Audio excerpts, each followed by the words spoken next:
છે ને એ વાનર જાતિના હતા, ઓમ માણસ. અને અત્યારે કર્ણાટકમાં હમ્પી છે, ભારતમાં સૌથી શ્રેષ્ઠ જૂના પ્રમાણ હમ્પીમાં મળ્યા.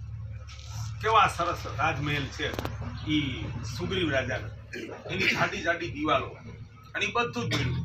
એકવાર હનુમાનજીની ધરતીના દર્શન કરવા હમ્પી જવું કે જ્યાં એનો જન્મ થયો. મેં ગોવેદના 6 પ્રકરણમાં લખ્યું છે, વાંચો હનુમાનજીનું, શિવ ભગવાનનું સ્વરૂપ શું છે, હનુમાનજીનું સ્વરૂપ શું છે, ગણેશનું સ્વરૂપ શું છે. અને ઈ માણસ હતા, પછી વેદના જ્ઞાતા હતા, અને અષ્ટાંગ યોગ સિદ્ધ કર્યો હતો, અને બ્રહ્મચર્યનો સંકલ્પ લીધો હતો. હનુમાનજીને ફલાણો પુત્ર હતો, એનું હળાહળ અપમાન છે. એ તો બ્રહ્મચારી હતા, બરોબર. અને અષ્ટાંગ યોગનો સિદ્ધ માણસ હોય ને, એ તો બહુ ઊંચાઈ વાળી વ્યક્તિ કહેવાય. પછી બ્રહ્મચારી હતા, કિષ્કિંધાના મંત્રી હતા. તો રાજા કદાચ બહુ તજજ્ઞ ન હોય, વારસામાં રાજા એવું ચાલે, પણ મંત્રી જેવો તેવો ના ચાલે. એટલે એના મંત્રી હતા, એનો પગાર નહોતો લીધો કોઈ દિવસ, કઈ બદલો નહોતો લીધો. દુનિયામાં આવા એક જ ત્યાગી પુરુષ હતા. નકર તો કોઈ પણ માણસ કોઈની નીચે નોકરી કરે તો એ માને ભાઈ મને પગાર વળતર શું આવશે. પછી રામ સીતાજીની શોધમાં કેવડું મોટું યોગદાન આપ્યું. લંકામાં જઈને સીતાની શોધ કરી એવા, લક્ષ્મણના પ્રાણ સંકટમાં મુકાણા તો ઔષધ લઈ આવ્યા, અને યુદ્ધમાં મુખ્ય ભૂમિકા ભજવી તો રામ એને સાથે લઈ ગયા. તો અહીંયા પણ કોઈ બદલો ન લીધો, બરોબર. એટલે રામ દરબારમાં સ્થાન મળ્યું. કા ભરતજીને ન મળ્યું સ્થાન, સુગ્રીવને ન મળ્યું, એ યુદ્ધમાં હતા જ ને, એ તો રાજા હતા. હનુમાનજી છે ને એ પરમ રાષ્ટ્રભક્ત અને નિષ્કામ કર્મયોગી. હું જે કામ કરું એનો બદલો મારે કાંઈ નથી જોતો, રાષ્ટ્રને અર્પણ. એટલે એને રામ દરબારમાં મંદિરમાં સ્થાન મળ્યું. એટલે આ મંદિરમાં રામાયણ ફરજિયાત હોવી જોઈએ, અને અહીંયા દરરોજ રામાયણનું વાંચન થવું જોઈએ, અડધો કલાક. તો દર શુક્રવારે મુસ્લિમો મસ્જિદમાં અડધો કલાક કુરાનનું જ્ઞાન આપે ઓલું, અને નમાજ પૂરી થયા પછી નમાજ પઢે, નમાજ પૂરી થાય એટલે જ્ઞાન આપે. તો આપણે ખાલી ટોકરા ખકડાઈને વયા જઈએ. અને હનુમાનજીની પાસે કે કોઈ પણ રામ હોય, હે ભગવાન તું મારું દુઃખ દૂર કરી દેજે, મારું આ કામ કરી દેજે, ખેતીમાં સારો પાક આપી દેજે, ફળણું કરી દેજે. આ પ્રાર્થના છે ને હવે પાંગડી પ્રાર્થના. ભગવાન પાસે જ્ઞાન માગવાનું છે કે ભગવાન તું મને જ્ઞાન આપજે, તું મને કામ કરવાની શક્તિ આપજે, સંસ્કાર આપજે. કામ તો આપણે જ કરવાનું છે. આ તો શું કરે, માનતા કરીને બેસી દે, બરોબર છે કે હવે હનુમાનજી જાણશે, પછી કે થયું નહીં એમ. એટલે આ બધી માનતાઓએ સંકલ્પ લેવો જોઈએ, પણ માનતા કરીને બેસી રહેવું, ભગવાનને પ્રશ્નો સોંપી દેવા. અને ભારતની પ્રજા સૌથી ધનવાન ને જ્ઞાનવાન હતી, તળિયે વહી ગઈ, બરોબર છે. પછી આપણે ખાલી તેલ ચડાવી દઈએ. હું તો હનુમાનજીને તેલ કોઈ દી ન ચડાવે. હવામાં આ પુરુષને તમે તેલ ચડાવો એનો મતલબ શું છે, બરાબર. ત્યાં રામાયણનું વાંચન કરો.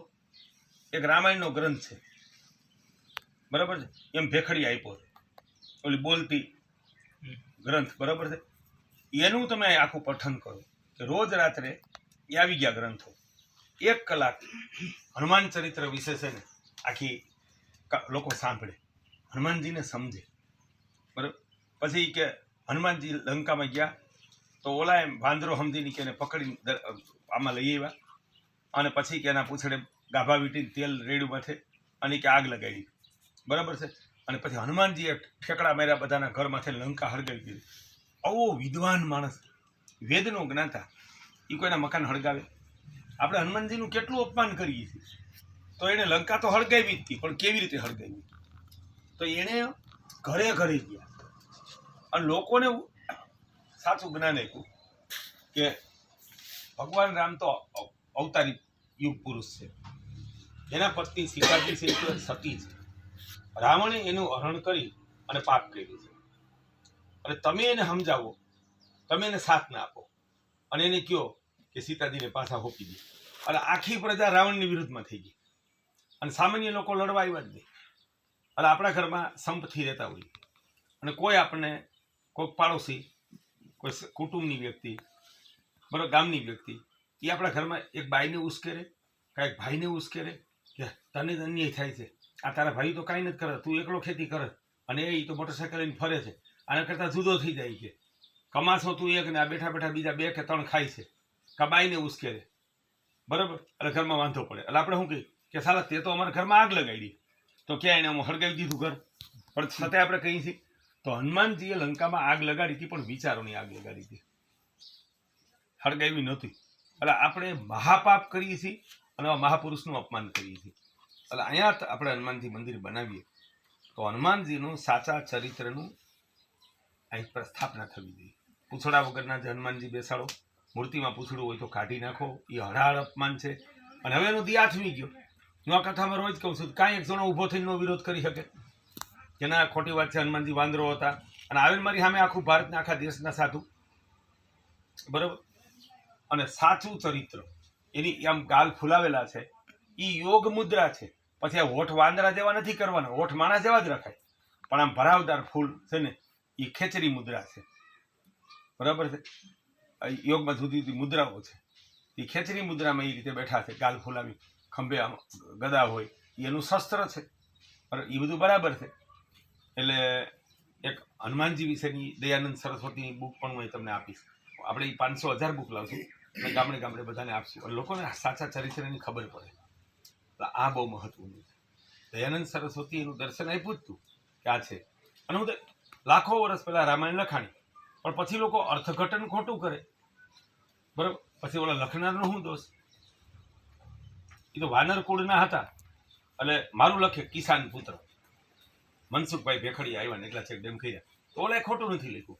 પણ કિસાનનો અર્થ માની બીજી ભાષામાં બીજો થતો હોય, તો પછી ઓલું ખેડૂત પુત્ર મેલ પડ્યું અને બીજો અર્થ કરે, બરોબર.